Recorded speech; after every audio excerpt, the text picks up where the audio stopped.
Hello everybody and welcome to Dungeons and Drams. Have you ever had your players kill a monster and then say, I'd like to loot the body?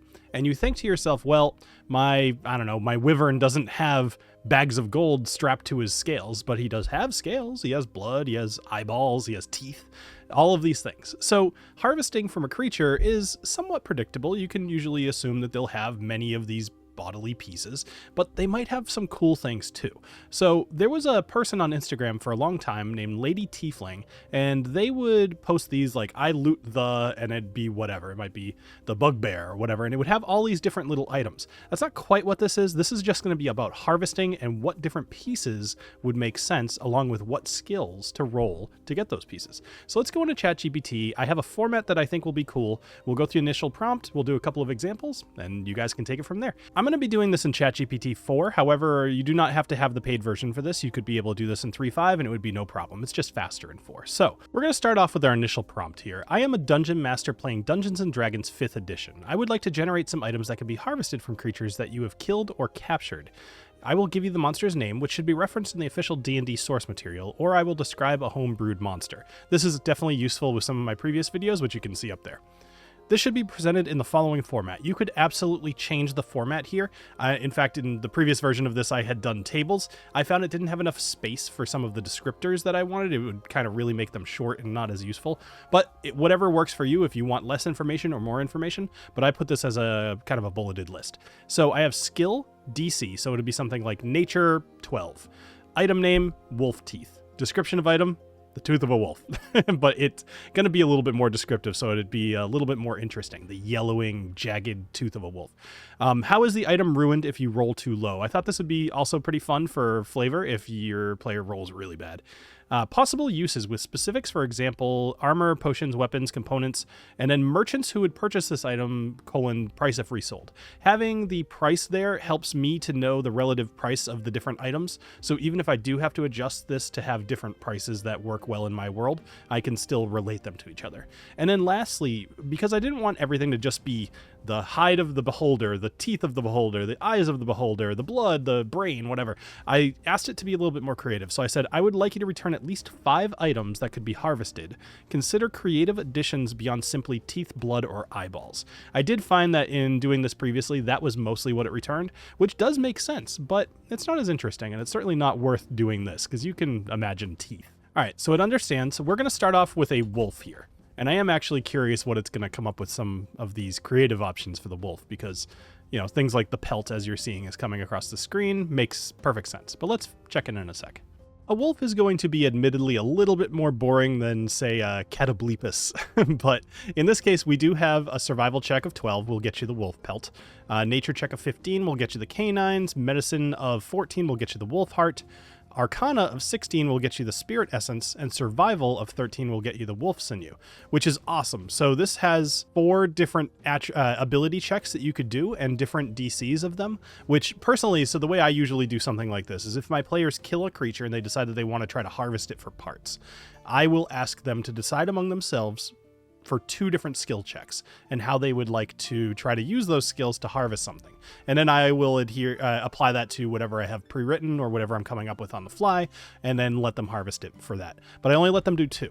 So otherwise you're going to have your entire party all picking different things, which might be something that you want to do to include everybody. But I find it gives a little bit of extra pressure for people to be good at things. So now that we've done a wolf, and we've seen some of these different items that it'll give, including wolf sinew is pretty cool. It's saying that you could maybe add that to your bowstring to make it stronger or something. You know, things in real life don't have to work the way that they work in magical worlds, so adding a wolf sinew to your bowstring absolutely will make it stronger. So that works. All right, let's do something a little bit weird. Let's go with a Flumph. That sounds like fun. And I'm hopeful that it might have the little like air jet thing that it uses to fly around and somehow utilize that. Let's see. So we've got an Arcana check of 15 will get you the Flumph tendril, which, by the way, just to give you a description, so a glowing tendril from a Flumph filled with a soft bioluminescent light and a gentle soothing energy. So this could absolutely be read in the moment or adjusted slightly as you read. Like you could read that, know what it looks like in your head, and then say that out loud. All right, so nature 13 will get us Flumph spores. Harmless telepathic spores released by a Flumph used for communication. In alchemy, to create elixirs of telepathy or understanding. This is great. Alchemists, ritualists would pay 20 to 40 gold pieces for a vial of spores. That's awesome. With a 14, you get Flumph jelly, which sounds awesome. A gelatinous substance known for its healing and restorative properties. You know what? I would totally, if this were me, yeah, looking at this, if this were me, I would say you're able to get some Flumph jelly, and if you spread it on an injury, it'll heal you for like, you know, I don't know, 2d8 or something like that, or 2d6. I think that's actually really funny, just the visual of it, and I think your players would enjoy that.